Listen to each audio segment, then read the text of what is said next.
Hello, Streamline Facebook Strategies friends. Hello, come on in.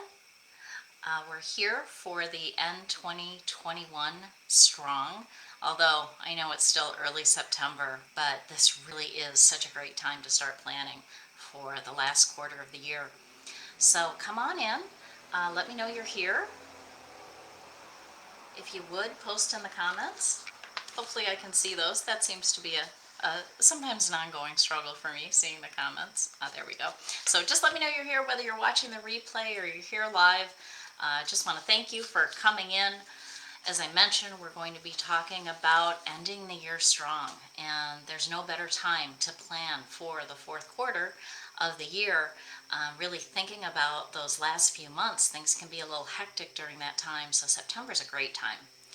The reason I decided to do this today is that, and as a pop-up, is that earlier this week I decided that I planned my own retreat to plan my fourth quarter for this weekend. I'm actually going to be heading out, got a call after this, and then I'm on my way up to the lake to work on my plan.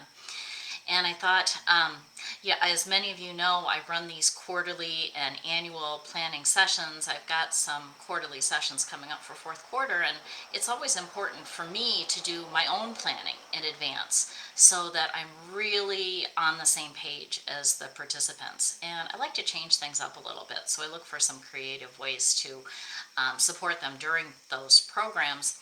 So this is always a good way to do it. And as I was thinking about this weekend, I thought, I'd like to come in here, help the group, and provide a framework for your own planning for the end of the year. If you're taking the class, if you're coming in on September 28th or October 4th, please stay here, because what this is going to provide to you is some food for thought. All right, I'm going to go through the framework, and I'm also going to provide some examples, so it'll kind of get the gears moving in your head as you think about planning when we meet together for that half day. And for those who aren't, just use this time as a framework. You can always come back to the recording, you can pause it, you can go through each step that I cover and work your way through your own plan for ending the year on a high note. So I just want to make sure things are going here. Rihanna, I'm glad that you're here. Anyone else who's here, please just jump on in, say hello, again, whether it's replay or watching it live. So I'd like to begin. For anyone who's jumping in who doesn't know me, I don't think there are many people here in the group that don't, but I just want to share briefly that my name is Connie Whitesell. I am the founder of Scattered to Streamline Business Coaching. I've been coaching for about 10 years now. Prior to this, I owned an HR consulting firm for about 18 years. So I've been a solo business owner, small business owner, and coach for quite some time. I'm certified as a professional certified coach, and I always suggest to people, if you're looking for a coach, right now there's not a certification requirement. So I see a lot of people kind of hanging their shingle out there, calling themselves a coach. I really recommend, if you're looking for someone, make sure you look for someone who has gone through training. There are a number of good programs out there. The gold standard for coaches is going through a program that's been accredited through ICF, the International Coach Federation. So when you see someone that has an ACC or a PCC or an MCC after their name, they're associate certified, professional certified, master certified, that really can give you some comfort, because those people have gone through hundreds, thousands of hours of coaching, hundreds of hours of training. So anyway, getting off on a side note here. Anyway, get your pad and paper, grab your coffee or your water, jump on in, and let's get some planning done. All right. All right, so starting out, we're going to start out with the vision for your business, right? You always need to start out for any kind of planning with the overall, by the end, where do you want to be, right? So, and for different people, different time frames apply. Some people may just be a few months away from their vision. Some people may already be there and they want to maintain it. Some people are looking out 5 years. I'm going to suggest for today that you look at the vision for 1 year out. All right, so think about this time next year. Where would you like to be? When I go into this process myself, I always like to do a meditation, either right before going into this visioning exercise, where I'll do some kind of a guided meditation. There's so many resources out there. I use Insight Timer, and there actually are guided meditations that can help you think about your vision for your business.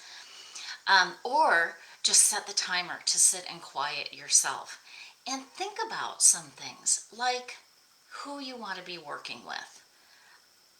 You'll want to think about perhaps income level. Maybe the income, the finances are really important to you. Where you're working, what volume of work that you're doing, how you're telling people about your work. Give yourself a few minutes to really think through that vision and those various elements.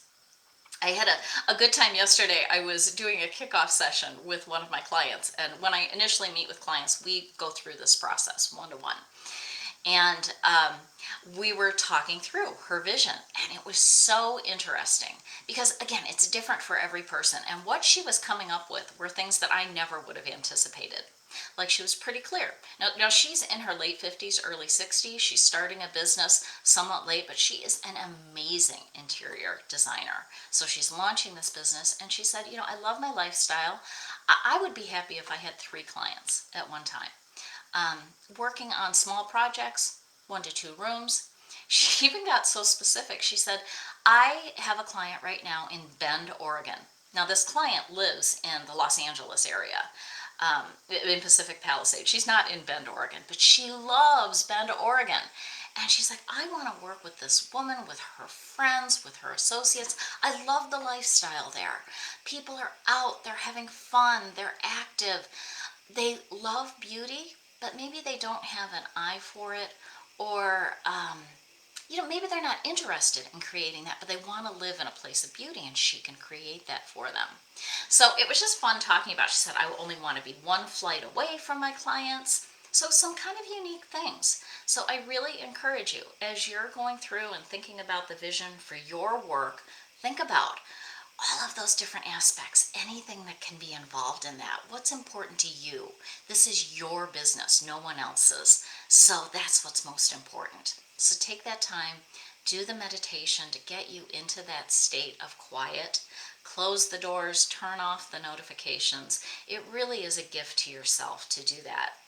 And really, it's a gift to yourself to be watching this right now, whether you're here live or whether you're watching the video, taking this time to think about the future of your business. It's interesting. I was looking, there are some studies that show that business owners who create a plan for their business, achieve their goals 30% faster than those who don't. So I went back and I looked at the results. I looked at my past clients over the last couple of years. We always create a plan to start with, and then I provide coaching along the way. And the people who really committed to coaching, consistently I saw that statistic, and even more, 30 to 50% of my clients reach their goals faster by having a plan. Right? When we talked at the beginning of the year, they'd say, I'd want to hit this by the end of the year. And then come July, they're there. Or even one person who had wanted to move out of her home and into a studio by September of this year, moved into a studio in March. So you really do see that. So, and you can create the plan yourself. So again, that's what we're here for. So we covered the vision. I also would like to talk about, after that, you'll want to think about, especially since we're focusing on the end of the year, what are 1 or 2 goals that would make you feel great to hit by the end of the year? So maybe that's an income goal, or maybe that is a certain number of clients that you're working with. If you're starting up a new business, maybe that's launching the business. Heather, hey, so good to have you here. Thank you for jumping in. As I was just sharing, whether you're here for the entire live event or you're watching the recording, this is great that you're giving yourself this gift of being here to plan for your business. You can always watch the recording later on and pause as you go through these different elements that I'm covering today. So we talked about vision. Now we're talking about goals. So when you're in your business right now, what would you like to hit by the end of this year? Right? We've got 3+ months to work on. And again, this is going to be individual to the person. It may be a number of clients, a level of income, maybe a type of client that you'd like to work with. Maybe it's a different workspace that you'd like to be in. Whatever that is for you. And again, jot down some notes. What would be just 1 or 2 goals that would feel so good to accomplish by the end of this year? All right. Next thing that I love to cover with my clients, I think is so important and is often missed, is doing a SWOT analysis. And I know, listen, I come from a business background. That was what I went through in school. I've been in business all of my life, which is now coming on quite some time. And I used to just be like, oh, SWOT analysis, God, this just sounds horrible. But I'm telling you, the reason we hear about it so much is because it really works. So think about this, and think about this for yourself, right? And take this time. So the SWOT stands for S, strengths.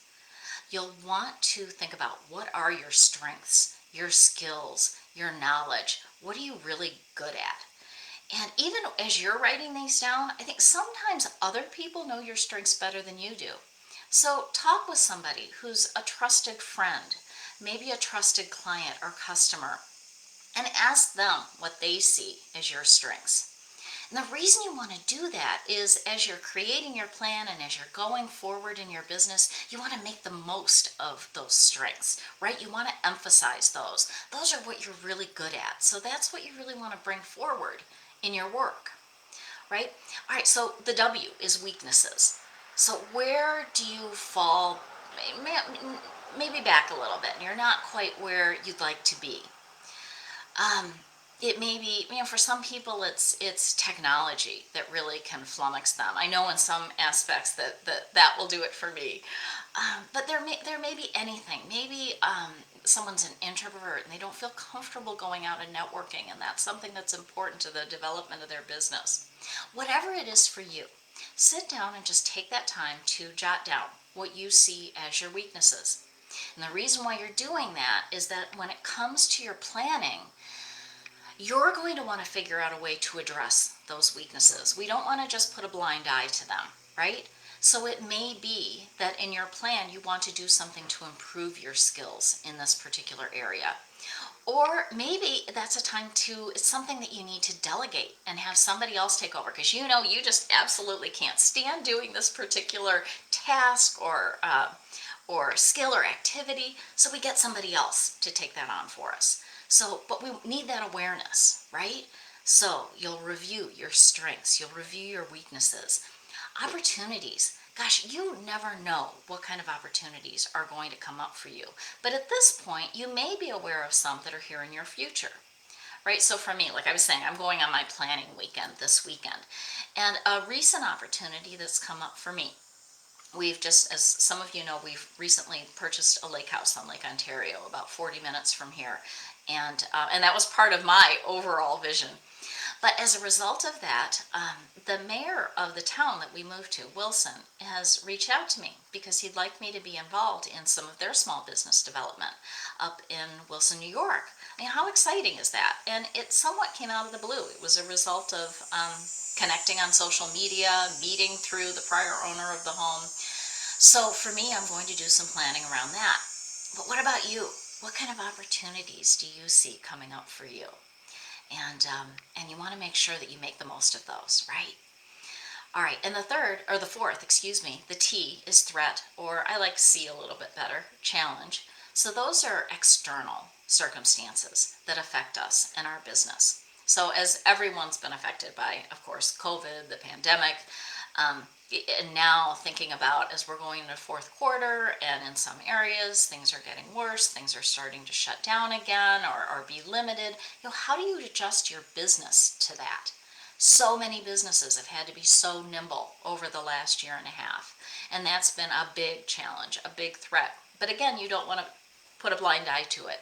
You want to focus on that and really make sure that that's addressed. For one of my clients, I know she was concerned because she saw that a new competitor, or who she saw as a competitor, had opened up business in her area and was really just all over the place, and she was concerned. So we talked some more. Sometimes how we need to address it is a mindset shift. right? I mean, this feeling that there is abundance out there. Dana, hello. Thank you for joining me. Please, when the recording's up, please go back and watch the beginning. So I'm going through the process of creating this plan and why it's so important for your business. And I know that you're so focused on what you're doing right now. So I hope this helps. And feel free, as you know, if you have questions as I go through this, please feel free to pop them into the comments and I'll address them as I see them. But anyway, challenges. So I was talking about this client. She was concerned, and gotcha, Dana. Okay, yeah, when you can, that's great. Yeah, get the pen and paper out. Take yourself on a little mini retreat to work on this. But anyway, okay, so we're talking about mindset shift. And for her, it was really, thinking about it, she's really good at what she does. Her clients think the world of her. Her business is growing. She's a career coach. And, the opportunities are there, and that people are attracted to different types of businesses and business owners. So, and there are ways that she can improve her business, and she is working on those. But, sometimes those challenges are simply a mindset shift. So, all right, so take that time. So we've talked about you look at your vision. Look for your vision and jot down all kinds of notes for what that looks like for the year. What are your 1 to 2 goals that you want to achieve by the end of this year? And then do that SWOT analysis. And even, as you're doing that SWOT analysis, look back over the previous year, because you can get some specific circumstances that can feed into that. All right, so you've done that.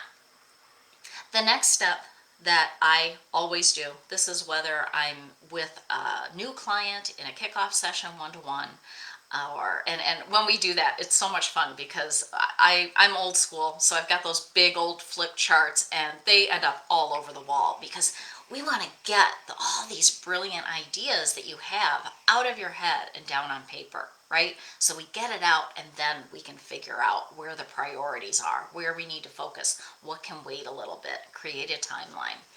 So anyway, I'm sorry, I'm getting a little off topic here. I don't have my PowerPoint today, so I just thought I'm just going to do this mainly off the top of my head. I have a few notes here of examples I want to cover, but all right, so I always do an assessment of the 5 business categories. Data, yes, oh my God, those things are so helpful. They really are. And you can take pictures of them afterward, refer back to them. When I create a plan for my client, it's from all of those flip charts. It's so great to see that visual. That's another reason why I like to work with my clients in person too, because we can really do that. I need to figure out the technology online to be able to do that over the computer with people I work with in other areas. Okay, so anyway, getting off topic again. The 5 business categories that we're going to assess when we do this. So it's number 1, your products and services. Number 2, your operations. Number 3 are your marketing and sales. Number 4 are your finances. And number 5 is personal management, right? So most of the people here, most of the people I work with are in business on their own. They're solo business owners. They may have some employees, they may have people they contract with in their business, but for the most part, they're on their own, right? And so they need some additional support in going through and coming up with this plan. So you'll do that assessment of those 5 categories, right? So I'm going to go through those with you briefly here, give you some ideas to consider as you sit down and as you're doing your planning, right? So, products and services. Now, this is going to be different, again, for everyone, depending upon what stage in business you are, depending upon your own personal goals, your vision for your work. But here are some overall areas to consider. Number 1, the quality of your products and services. Are you providing the highest quality that's possible? Are you, if you're in a service business, are you delivering your services in a way that's most beneficial to your customers or clients?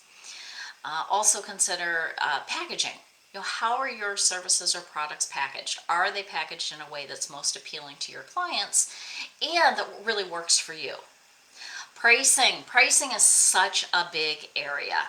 I just did a live on this, I think it was just last week. There's a blog post on that. So if you're in a service industry and you're looking for help on pricing, watch that video and then use the blog as backup. There are some ideas for developing your pricing in there, so I'm not going to go into a lot of detail.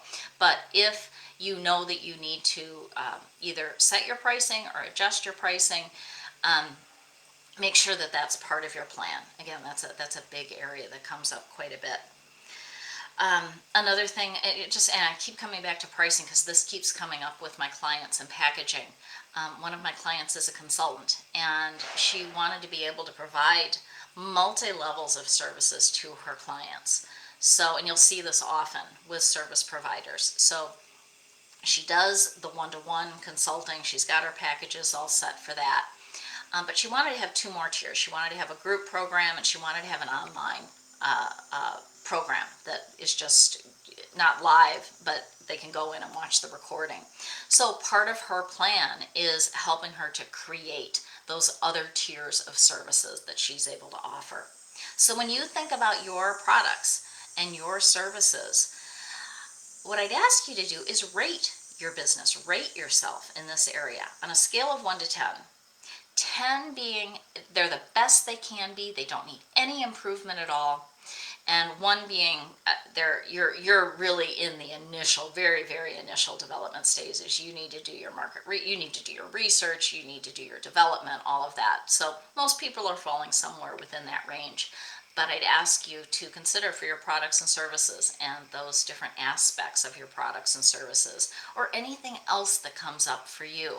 I know, Heather, you've got that great business, and you were deciding on, with all of the different products that you can provide to people that are custom printed, what you're really going to provide, what works for you the best.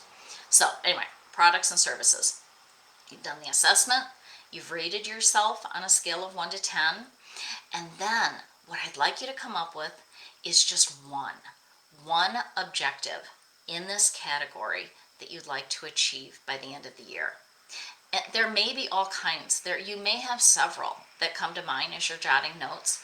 But remember, we've got a little more than 3 months left, and I want to keep you as streamlined as possible, as focused as possible. So think of one objective that you'd like to work on and that you'd like to accomplish by the end of the year. So just in keeping with what I was just talking about, it might be set a fee structure for your business, or decide exactly what products you're going to be offering by the end of the year. Just one objective. All right, the second category is operations.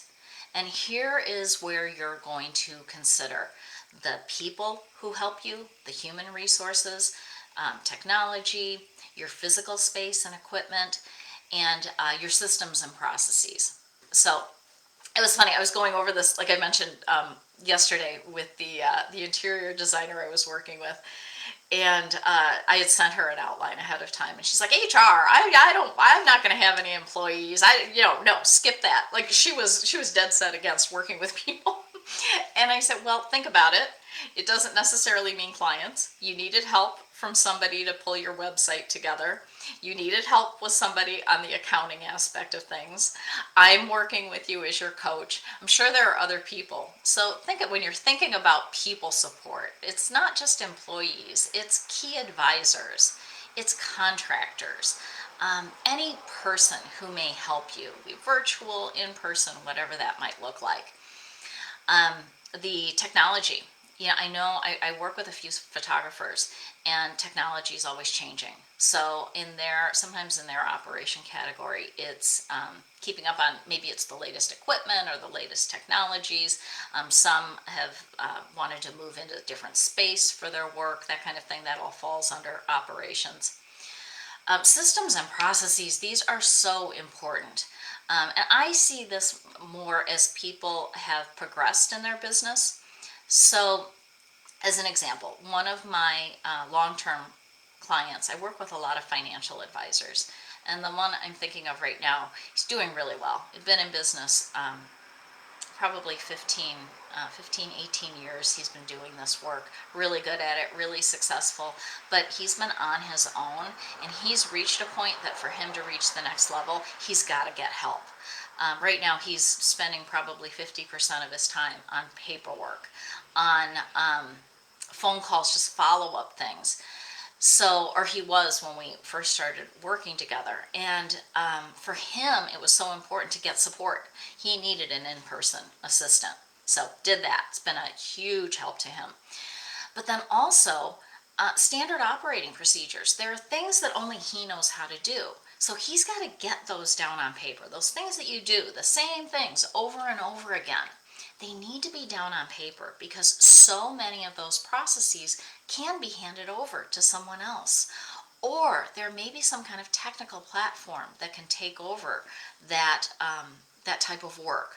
So when you're thinking about your operations and thinking about that rating scale, 1 to 10, thinking about your human resources, your technology, your physical space and equipment, and your systems, how do you rate yourself there on that scale of 1 to 10? And then come up with one objective that you'd like to achieve by the end of this year that will bring your operations category closer to that 10. Thanda, hello. It's so good to have you here, and I'm so excited to see you in a couple of weeks. Thank you for popping on. Thanda is an amazing business owner, owns a restaurant, and has a consulting business where she helps entrepreneurs in Burma, in Burmese, help them develop their business. So, so good to have you here, Thanda. You've been through this process. I'm glad you're here. I mentioned that if you are attending the class, still watch the recording, because it's going to get those gears moving and help prepare you for the sessions that are coming up. So, all right, so we've gone through products and services, operations. Third category is marketing and sales, key aspect of the business. Again, think about how you would assess your business when it comes to marketing and sales.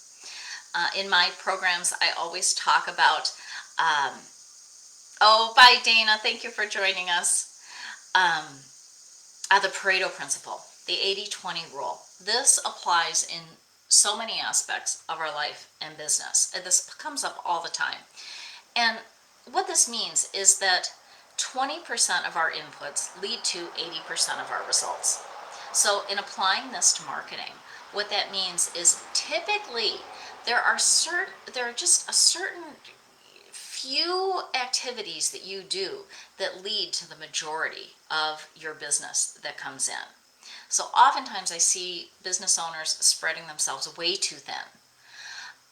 And what they really need to do is figure out what is that 20% that results in the 80% of their business, and really focus more time there so that you increase that percentage. That's where the gold is. That's where the business is. So think for yourself, what are those activities that really result in business for me? I know for me, it very much is the in-person, the referrals, the meeting with people one-to-one, the networking, because overall one-to-one coaching is an investment, and people need to know the person. They need to have trust in that person. So for my business, it's really important that I take time doing that. For others, one of my clients provides Medicare insurance. So she's working with a slightly older clientele. So for her marketing activities are much more in-person based in terms of being at different events where seniors are there, handing out flyers at senior buildings, those kinds of things. Again, in each of these categories, right, the activities are so unique to the person and the business. So for you, it's really about figuring out what those ideal activities are. And keep in mind too that sometimes you can be doing an activity and it works, and then all of a sudden it doesn't. Especially with COVID and all of the fluctuations. Fonda, I imagine being in the restaurant business that you've seen quite a bit of this. And you've gotten so creative, bringing in bands, providing live music, doing the amazing takeout that you've done. Hopefully things are a bit more back to normal now. But it really is about being there where your clients are. And yeah, Fonda, I'm sure. But being there, being creative, being nimble. So when it comes to this category, again, I'd ask you at this current time, how would you assess yourself on a scale of 1 to 10? 10 being the best, 1 being you really don't have any marketing in place. And then, what's that one objective? What is that one thing that you can do that will take you closer to a 10, right? Okay, fourth category is finances. If you've been in the group, you've seen I'm really focusing on finances this month. They're just so important, and I'm finding over and over again as I meet with clients that they're not giving their finances the attention they need. I met with a client earlier in the year, and they didn't know what their net profit had been for the previous year. You don't have to know a lot of information, but there are some really key metrics to what you need to know in your business. So I recently just posted a blog post. You're going to see some more posts coming out that cover those different metrics. I can tell you they are looking at your profit and loss statement, your income statement, so you see month to month what the income is, where it's coming from, what the expenses are, and whether they can be cut, and ultimately whether you're at a net profit or loss, and seeing those trends from month to month. Another key category that keeps coming up with clients is accounts receivable. I worked with one drug and alcohol testing company. What they do is they provide drug and alcohol testing services to different organizations. And again, they just had two people running the business, and they were just having trouble keeping on top of everything. So when clients weren't paying, they weren't sending out reminders. So we worked together and I helped them draft a letter to go to people, a very nice letter, because most of them just needed a reminder. And it was really interesting because in 2 months they had brought back $25,000 into their business.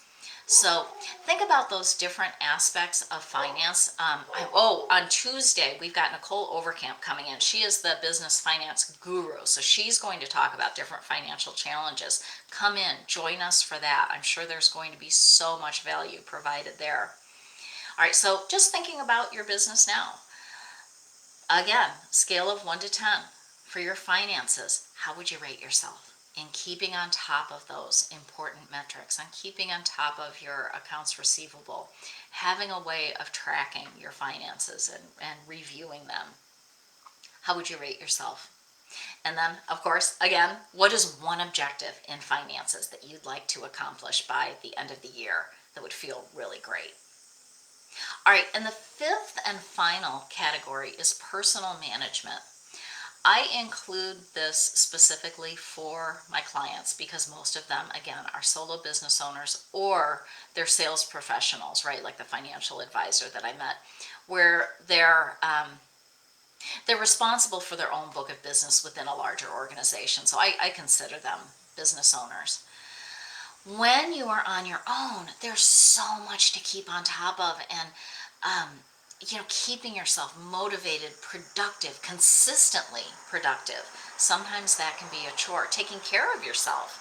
Thonda, I think about you and working in the business and the hours that you run in the restaurant, and then having your other consulting business on top of that.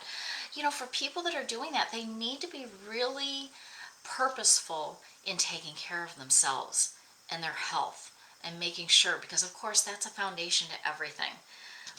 What's the saying?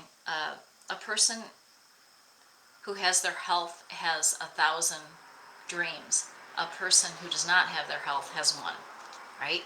So for you, in thinking about your business and your personal management, how would you rate yourself on a scale of 1 to 10, considering not just personal care, but your time management, your productivity, your focus? How would you rate yourself overall in your own management of self in your business? And again, given that, what's the one objective that you'd like to reach by the end of the year that would feel so good to have reached in this category, right? So again, as we're going through this, just jot down some notes, and as I mentioned before, go back and watch the replay and pause as I come to these different topics. Give yourself the time to work into this even more. Also, as you're looking back on these objectives too, make sure you go back to that SWOT analysis and make sure that the items that you want to take care of, the maintaining the strengths, addressing the opportunities, handling the weaknesses, overcoming them, the challenges. Make sure that they're somewhere in your notes and in that either assessment, or if you've got an objective set for the end of the year, you want to make sure that you cover that all together. Thanda, I am happier and more focused on my health. Oh, you're more focused now on that? Ugh, what a difference that makes, right? For me too. I was really struggling with sleeping for a while, and that just affects everything. So that actually, I keep a checklist. Which reminds me, as I'm going through these different aspects, it's always good to keep a tracker. I find it so helpful, especially with marketing activities, and also with personal management, those kinds of things. I printed up a sample in here somewhere to show. Well, here's one. This relates to marketing activities, where because so often people think that they're doing a certain level of marketing activities, but until you track it and measure it, you really don't know that for sure. And often when we start measuring it, we find they're not doing as much as they thought they were.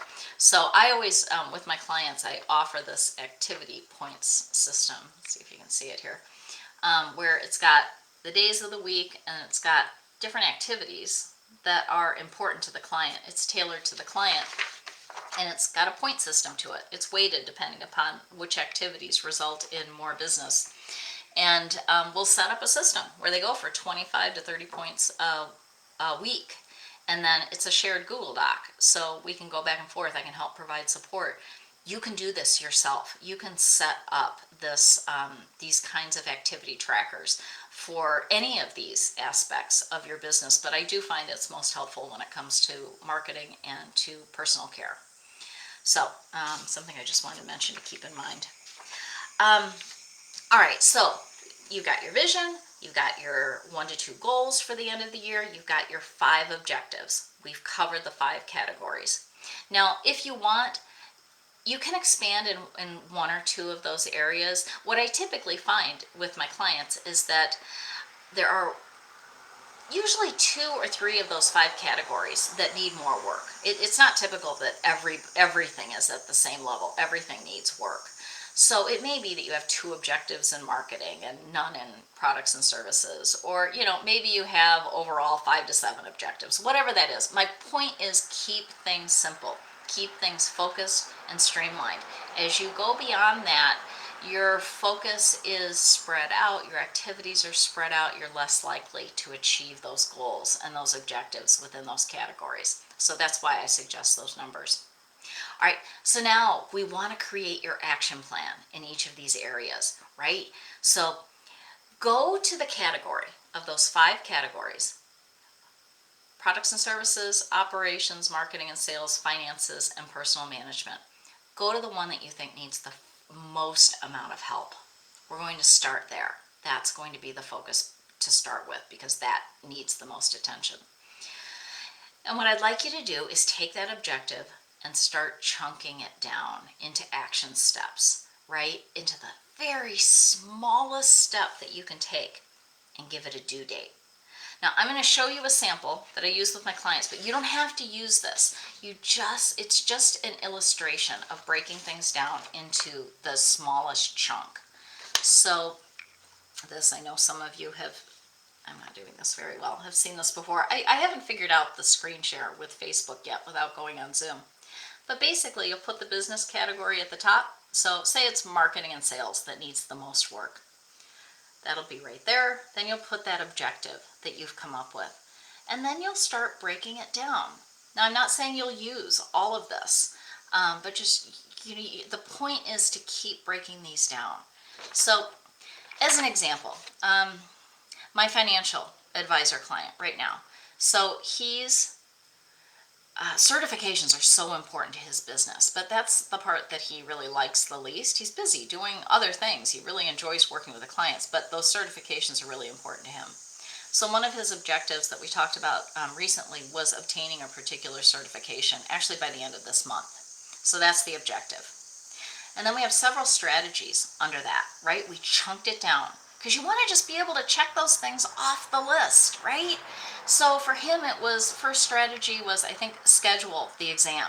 So first action step was go online and figure out what dates are there. So he put that with a due date. Everything has a due date. And then actually scheduling the exam, right? So just a couple of steps there. His second strategy, I'm gonna stop holding this up. His second strategy was to develop a study plan. All right, so there's a course that he can take going along with that. So step one was sign up for the course. Step two was go through the course syllabus, see how long it would take. Step three was to take that time and chunk it down for the weeks that he had coming up. How much time each week would he need to spend on studying? Giving himself a week at the end to review everything. So each one of those items was a step and had a due date. So that's what you'll want to do as you're working through your objective. Each objective, you'll have a page, or maybe half a page if it's a short one. It may be that you just need to take one step. But create that. So you'll probably end up with about, if you follow a format like this, 5 pages, right? And it shows you clear due dates. So you can just, in small steps, just act like it's just a checklist. It's so much easier when you chunk things down to check things off and get them done. Oh, let me go back here. I see there's Thonda. I take care of my personal management after. Oh, good. Oh, Thonda, I'm so glad to hear that. I want to hear more when we get together again at the end of the month. I guess maybe I was reading your comments out of order here, but awesome. That's excellent.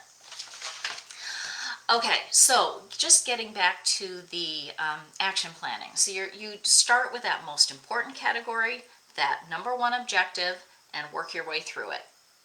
Then continue through the 5 categories. It's as simple as that, and do the same process over and over again, right? So you have your planning, your action plan. You know what you're going to be doing month by month, week by week, day by day to move yourself forward.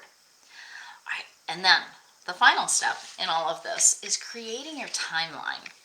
This is really key, because what I find is so many people, when they're creating their plan and they're doing those action sheets, they're wanting to do everything all at once. I had this with a client yesterday, and believe me, I do this myself. I'm guilty of this. This is why the timeline is so important, is they'll say, all right, I'm going to do this by Monday, this by next Friday, I'm going to get this done in the next 2 weeks. Everything's all bunched together in the first few weeks, right? And then there's nothing left at the end of the quarter.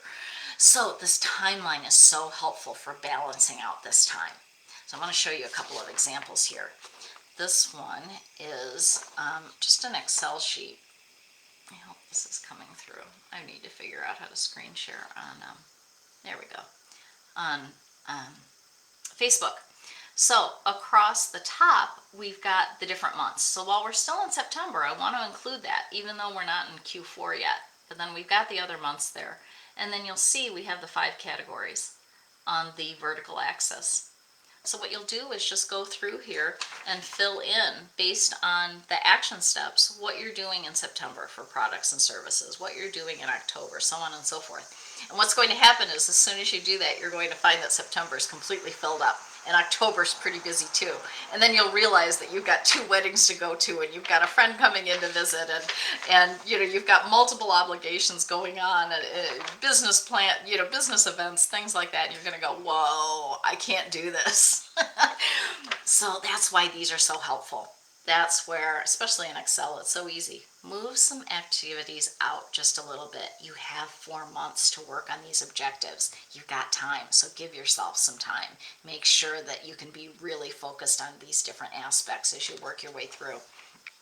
Another great way, some of my clients, I used to do this. I think this is just a really cool method for people who don't really like Excel, or don't, you know, just are a little more right-brained, I think, is they use a Post-it system. So for example, this client has her months at the top, and then each category that we talked about has a different color Post-it. So in January, this is an older picture, but she had, you know, so she could see what she was doing in each category in January. So I think this is a really cool method too. So you may want to try that. And again, this is really easy then. As you see, you're all booked up in the first month to move things out a little bit more. So whatever system works best for you, just make sure you create that timeline so you give yourself the time to really make sure that your plan is feasible going forward. So I hope all of this is making sense. I've covered so much, I know, which is why I really encourage you to take the time to take yourself on a business retreat and take the time to watch this over again and pause with each section to really create that plan for you. And remember, it's for you. It can stay in writing. It doesn't have to be typed up. It doesn't have to be pretty. It just needs to be down on paper somehow. And what you can do after that point, once you've got it in the time frame, is also then put some of these steps in your calendar so you really can keep on track with things. Before I wrap up, I just wanted to share a bit about the program that I've talked about a couple of times during this session today. So as many of you know, on a quarterly basis, I help my clients go through this process, right? So we go through this much more in detail. We're a small group. There's usually, I think in September, we've got 11 people who are coming.